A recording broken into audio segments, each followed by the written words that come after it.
You open your eyes. The air is thick and hot. The room smells of dust and fear. 15 other people are sleeping on the floor. The windows are boarded up, street light cutting through the cracks. This is a drop house. You have been waiting here for 3 days. The food ran out yesterday. The water is running out right now. The door is locked from the outside. The guide said he left to get transport. On the concrete floor lies a scrap of paper, torn from a notebook. It is a page from the guide's ledger. Next to your name is a number, $7,000.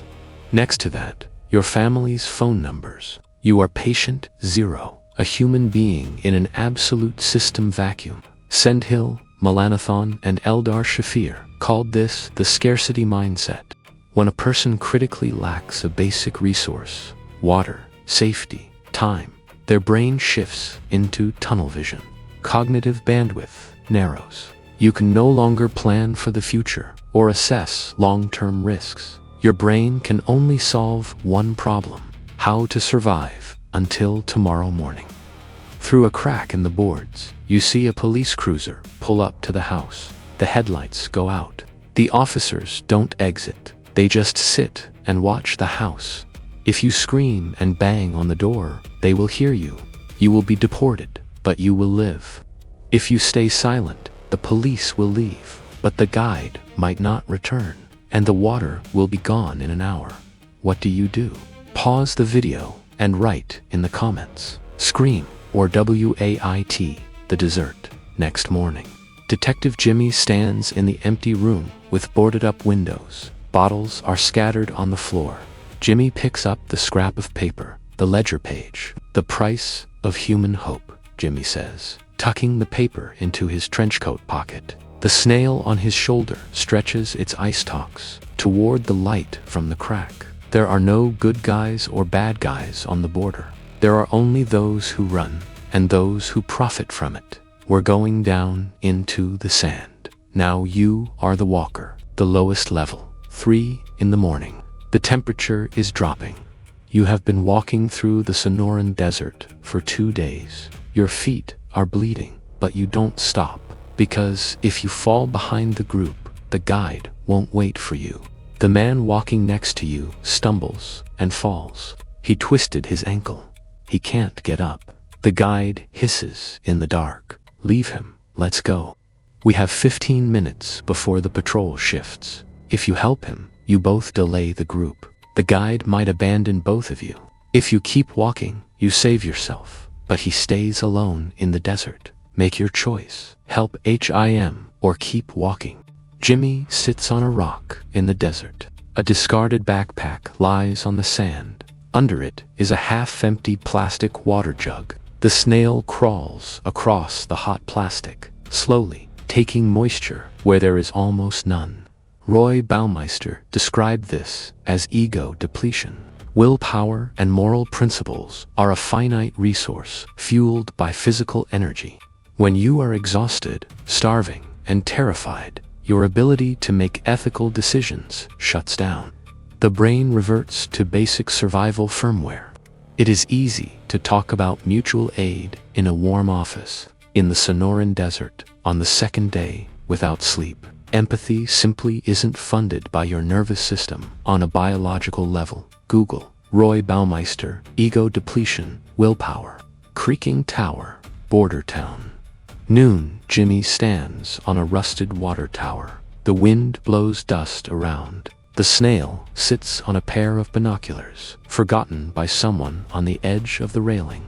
You know how a system turns people into cogs. Jimmy looks down at the town. It just gives them a number and a radio. Now you are the spotter. El Alcone. You are 19 years old.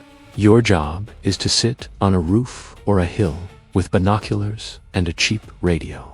You get paid $100 a day just to watch. You see a patrol car. You press the button. Greens on mile 6. You see a rival cartel's van. You press the button. Outsiders to the south. You don't carry a weapon. You don't touch the money. You don't move the people. You tell yourself you aren't guilty of anything. You are just playing a video game where the cars are pixels. An order comes over the radio. Drop the cargo in Sector 3. Patrol is close. The cargo is a group of people. Drop means abandon them in the desert without water to distract the pursuit. You know where they are. You can make an anonymous call to rescue services. If you call, the people are saved, but the cartel might figure out which tower the signal came from. If you stay silent, you do your job, but the cargo won't survive. Make your choice. Call, rescue, or stay silent.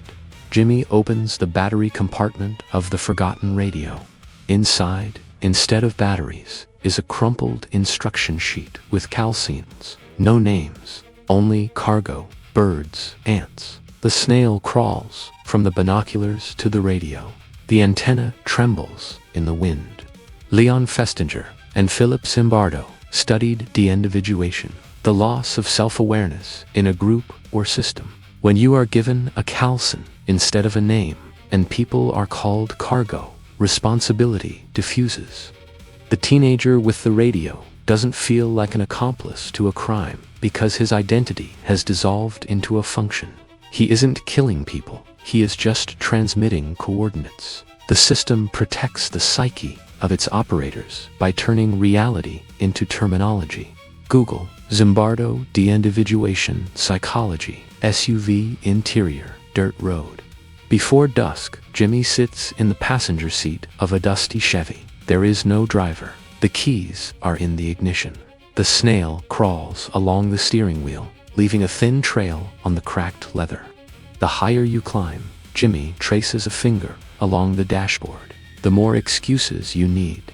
Now you are the coyote, the guide. You charge $5,000 to $10,000 a head. You know the routes. You have bought off border guards and hidden trails. You consider yourself a businessman. You provide a service. There is a demand for. There are 12 people in your van. The temperature outside is over 100 degrees. The engine cooling failed. The truck is overheating. You need to drop half the people so the truck can make it to the safe zone. If you don't drop the weight, the engine boils, and everyone stays in the desert, including you. You look in the rear-view mirror. Back there are people who gave you everything they had. Drop half means leaving them to die, but saving the rest and yourself. Risk driving with everyone, and the truck might die in a mile. Make your choice. Drop half or risk it, by the way. You have reached the halfway point. Most people close the video earlier because the truth is uncomfortable.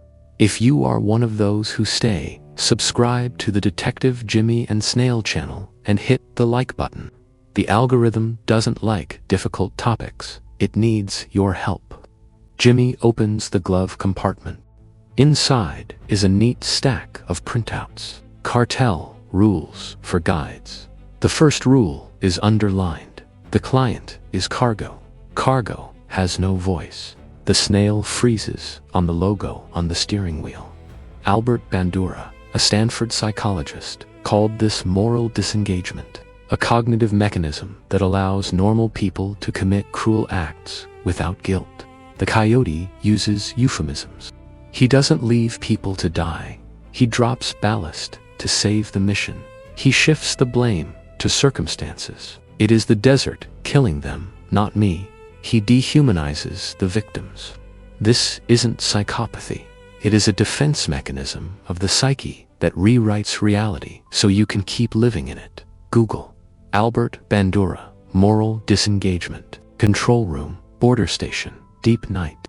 Jimmy stands in front of a wall of monitors, infrared cameras, thermal imaging, green and white blobs on a black background. The snail sits on the control panel, right on the button labeled Alarm. The one who builds the wall. Jimmy looks at the thermal monitor, eventually ends up locked in themselves. Now, you are the Border Patrol agent. You have served 10 years. You came here to protect the law. Every day you look at monitors and catch people. You have seen it all. Smuggling, desperation, death. Your psyche has grown calluses. You stopped seeing people in the white blobs on the thermal camera.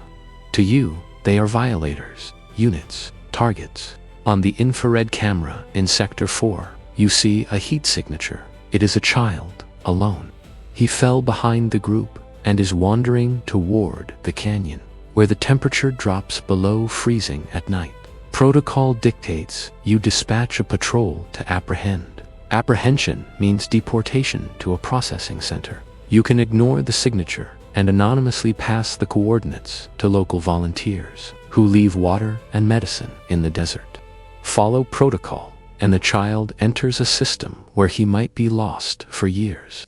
Call the volunteers, and you break the law you swore to protect. Make your choice, protocol or volunteers. Jimmy picks up the duty log from the desk. Next to it is an empty package of antidepressants. The snail sits on the alarm button, but it isn't heavy enough to press it. Charles Figley coined the term compassion fatigue, emotional and physical exhaustion affecting those who constantly work with the trauma of others. Police, doctors, rescue workers. Over time, empathy burns out completely.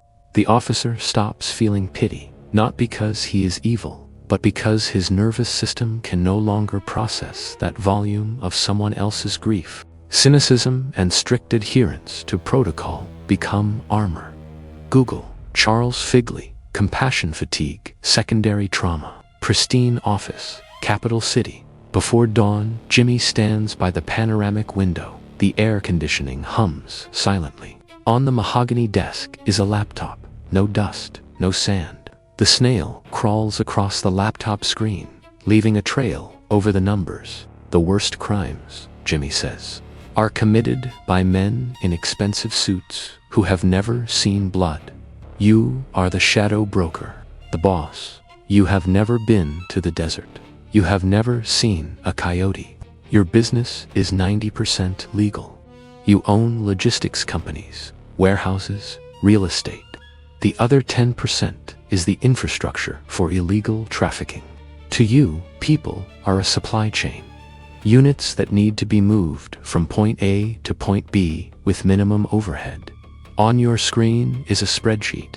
In the loss column, the number has exceeded the acceptable limit. One of your coyotes abandoned too many groups. It is drawing press attention. Your analyst suggests a solution. We need to liquidate the coyote. Put a new one in. The system will run cleaner. Say yes, and it is an order to kill. One word, and a man ceases to exist. But the metrics balance out. Say no, and the business takes a loss, and the board of partners asks questions. The final level, liquidate or keep him. Jimmy walks to the desk, presses a button on the printer. The printer spits out a sheet of paper. It is the ledger, exported from the system. The format and table are exactly the same as the scrap of paper that lay on the floor in the dark room at the very beginning. The circle is closed. The only difference is that in the beginning, you were a name on this paper, and now you are the one printing it. Hannah Arendt, a philosopher who observed the trial of Eichmann, introduced the concept of the banality of evil. Evil isn't a demon from a movie. Evil is bureaucrats who just do their jobs, look at spreadsheets, and optimize processes.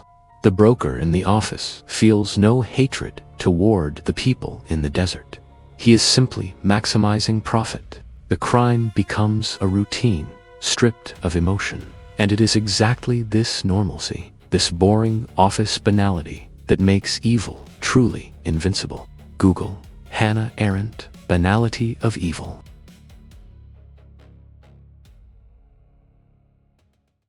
Jimmy's archive. Jimmy walks into a room filled with metal shelves. Light from a lamp falls on case files. The snail sits on the handle of a cabinet. Patient 0 file. Scarcity mindset. The snail crawls across a scrap of paper with the number 7000. A lack of safety narrows consciousness. The brain can only solve one problem: how to survive until tomorrow. Long-term planning shuts down. The Walker file. ego depletion. The snail sits on an empty plastic water jug. Willpower and morality are finite resources. On the second day, without water and sleep, empathy is biologically unfunded by the body. The spotter file, de-individuation. The snail touches the antenna of a radio, replacing a name with a calcine, and a person with cargo diffuses responsibility. The operator feels no guilt because his identity is dissolved in the system. The coyote file, moral disengagement. The snail sits on a printout of rules, a defense mechanism. Euphemisms and dehumanization allow people to commit cruelty while preserving the image of a normal person in their own eyes. The agent file, compassion fatigue. The snail sits on an empty pill package. Emotional burnout from constantly working with the trauma of others. Cynicism and protocol become armor to keep the psyche from breaking. The boss file, the banality of evil. The snail crawls across a clean page of a printed spreadsheet. Evil as a bureaucracy. Turning human lives into logistical metrics strips the crime of all emotion. Authors note scarcity mindset. It is easy to judge people for stupid decisions when you are sitting in safety, but when you have no food, money, or time, your brain physically works differently. You aren't stupid. You are in deficit. Ego depletion. Heroism requires energy. When you are tired, after a hard day, you are unlikely to help a stranger on the street. Imagine what happens to morality after 3 days in the desert. De-individuation. If you want to make a person do terrible things, take away their name. Put them in a uniform. Give them a number. And tell them they are just a cog. Cogs don't feel guilt. Moral disengagement. We all do it. I didn't cheat. That's just business. I'm not cruel. It's just circumstances. The psyche protects us from ourselves. The coyote in the desert uses the exact same mechanism, just with higher stakes. Compassion fatigue. Doctors, rescue workers, police. They become cynical not because they have a bad life.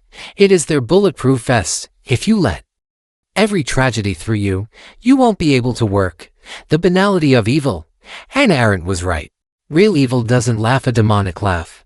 It wears a suit, drinks coffee, and fills out Excel spreadsheets, optimizing overhead. Detective Jimmy knows. The shadow economy doesn't run on guns. It runs on the psychology of the people trapped inside it. Subscribe, check the community tab, and make a choice. This was Detective Jimmy and Snail. See you in the shadows.